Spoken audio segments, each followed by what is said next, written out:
Le 6 février 1998 est une date terrible de l'histoire de France.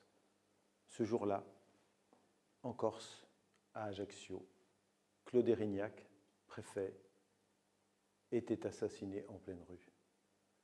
2 jours avant, avec l'ensemble du corps préfectoral, nous étions réunis à l'Élysée autour du président de la République et nous étions loin de nous imaginer cette issue fatale.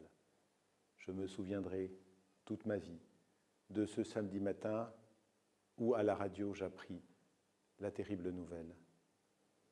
Je crois que ce jour-là, les terroristes ne se sont pas seulement attaqués au préfet, à l'incarnation, au symbole de la République, mais aussi à un homme. Et je pense évidemment, particulièrement aujourd'hui, à sa femme Dominique, à ses enfants, à ses parents, qui 20 ans après portent encore ce deuil douloureux.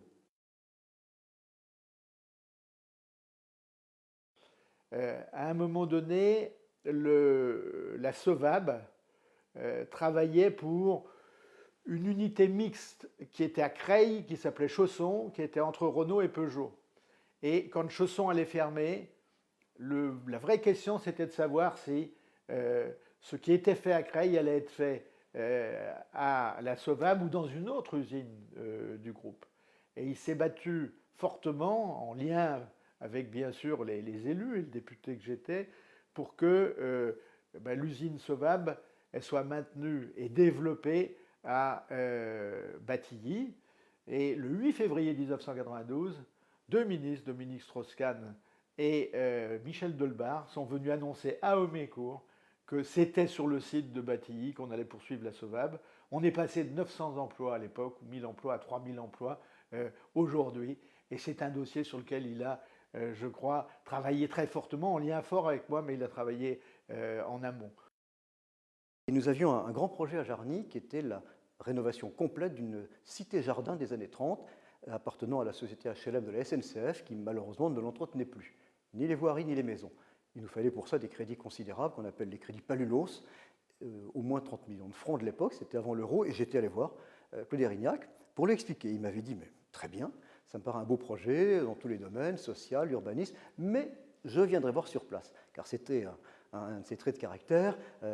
Quand il s'engageait, il ne s'engageait pas à moitié, mais en revanche, il voulait vraiment vérifier que l'argent public n'était pas, non pas gaspillé, mais était utilisé à très bon escient. Donc, on prend rendez-vous, il vient à Jarny, je l'emmène dans le quartier, on fait le tour des voiries, là il a constaté lui-même qu'elles étaient dans un état assez pathétique, si j'ose dire, et ensuite je lui dis, mais il y a les voiries et il y a les maisons où habitent des retraités de la SNCF c'est une cité privée, donc elle n'appartenait à aucun office HLM public ni à l'État, une cité privée. Il y a aussi les maisons, il serait bon peut-être de voir.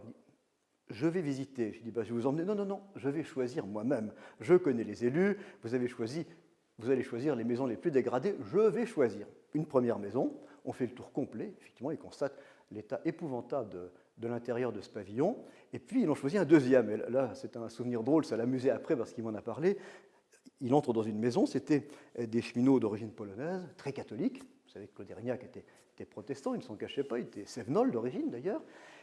Et alors, à peine arrivé, des crucifix, des objets religieux. Je voyais son regard un peu éberlué devant la décoration, et ça se termine dans la chambre des retraités qui habitaient là. Il y avait un énorme portrait du pape de l'époque, Jean-Paul II, polonais comme vous le savez, éclairé de l'intérieur, et là il n'a pas pu se retenir. Il dit, mais qu'est-ce que le pape fait dans votre chambre à coucher? Oh, mais monsieur le préfet, il nous protège. Oh, très bien, j'ai plus rien à dire. Et en sortant, je lui dis simplement, monsieur le préfet, c'est vous qui avez choisi, c'est pas moi. Hein. Oui, c'est bon, c'est bon.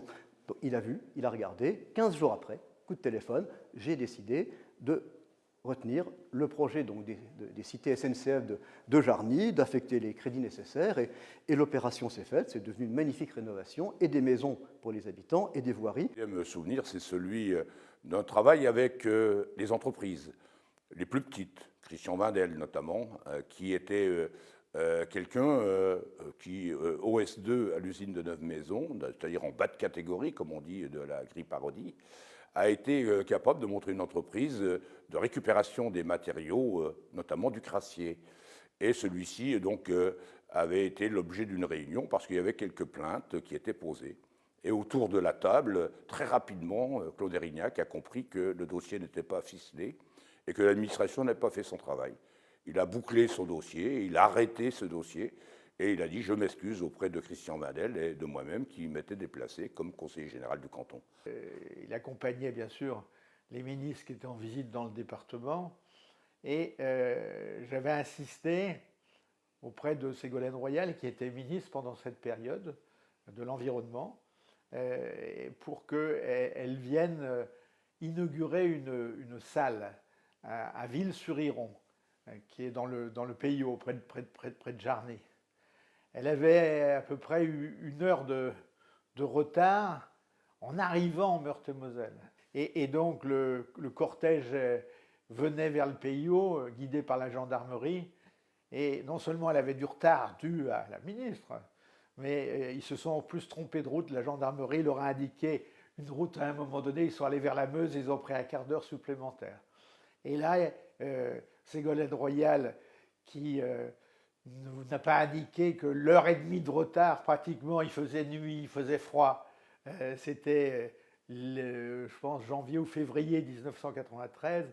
Elle n'a pas indiqué que c'était dû, en partie en tout cas, à elle. Et elle a dit au préfet, mais la prochaine fois, monsieur le préfet, vous demanderez à la gendarmerie de préparer les itinéraires avant. Alors, le préfet, en homme de devoir, il a tout pris sur lui. Il dit, c'est pas la gendarmerie, c'est le préfet qui est responsable dans son département.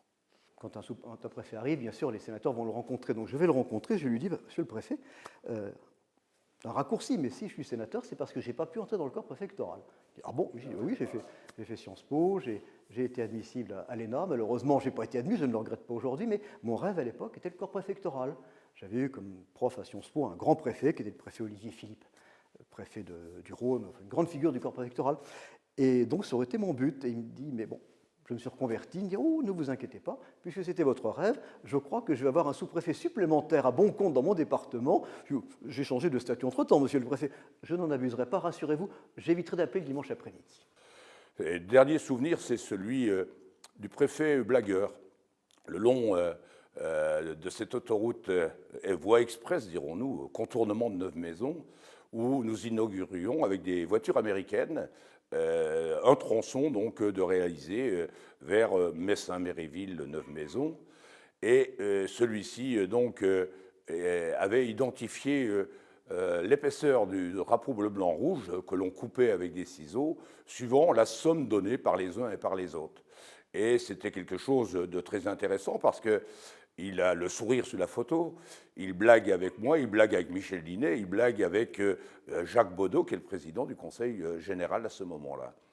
Et c'est cela que j'ai retenu de ce préfet donc, qui était capable, comme je le dis un peu simplement, mais d'une manière populaire, de faire la troisième mi-temps et d'être quelqu'un qui était souriant.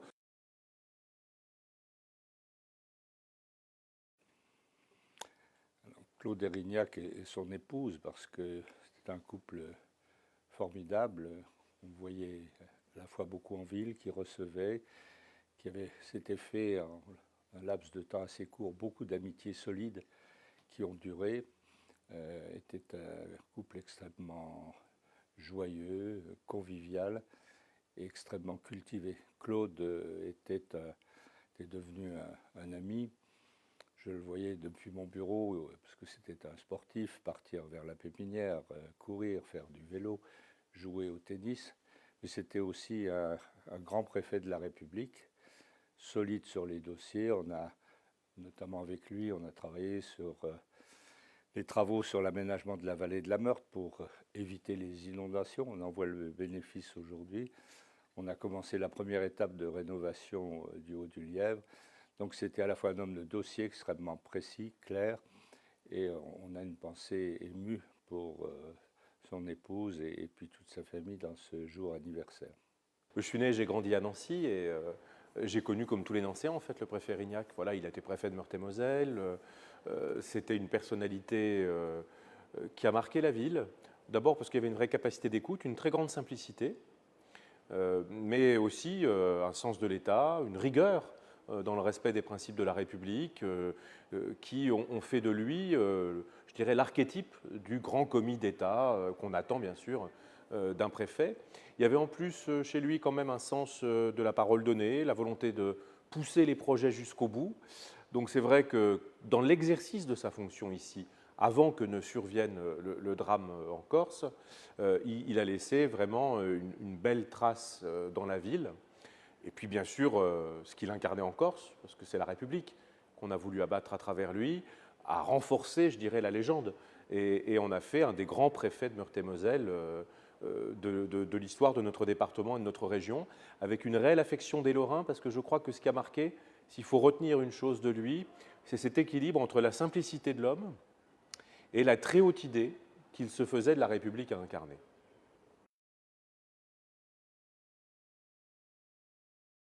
En un mot, c'est à la fois un homme de rigueur et un homme de devoir. Rigueur sur ses dossiers et devoir parce que c'était le serviteur de la République dans un département. Et je crois que il avait dans cet homme de devoir, en même temps, était profondément respectueux de la démocratie. Notre préfet, que je dirais donc humaniste, qui était responsable, mais qui était aussi un homme d'État et un homme républicain. L'humour et la rigueur. L'humour qui fait tout passer, parce que ça simplifie tellement les relations, et la rigueur parce qu'il ne s'engageait pas sans savoir. Il a arpenté le département, vous le savez. Il allait partout. Il allait partout, y compris en vélo d'ailleurs le samedi et le dimanche, regarder des quartiers, des projets d'aménagement. Mais il allait partout et il ne s'engageait pas sans savoir, sans connaître le fond des dossiers. Donc humour et en même temps le sens de l'État qui caractérise, tout le monde le reconnaît, et la rigueur dans l'examen des projets, des dossiers.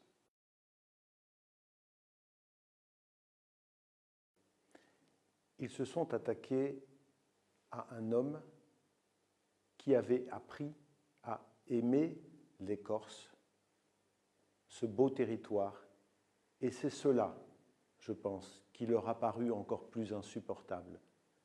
De ne pas être face aux représentants au nid d'une république détestable, mais face à un homme qui faisait bien son travail et qui surtout était aimé des Corses et les comprenait. Et c'est pourquoi nous avons voulu aujourd'hui réaliser ce témoignage de représentants de la Meurthe-et-Moselle département par lequel il est passé à travers son long périple préfectoral. En Meurthe-et-Moselle déjà, en Lorraine, il avait été aimé, apprécié pour son efficacité, mais aussi sa chaleur, sa fraternité. Il avait montré comment un préfet doit se comporter, être le représentant de la République, mais en même temps être le porte-parole d'un territoire que nous apprenons à aimer.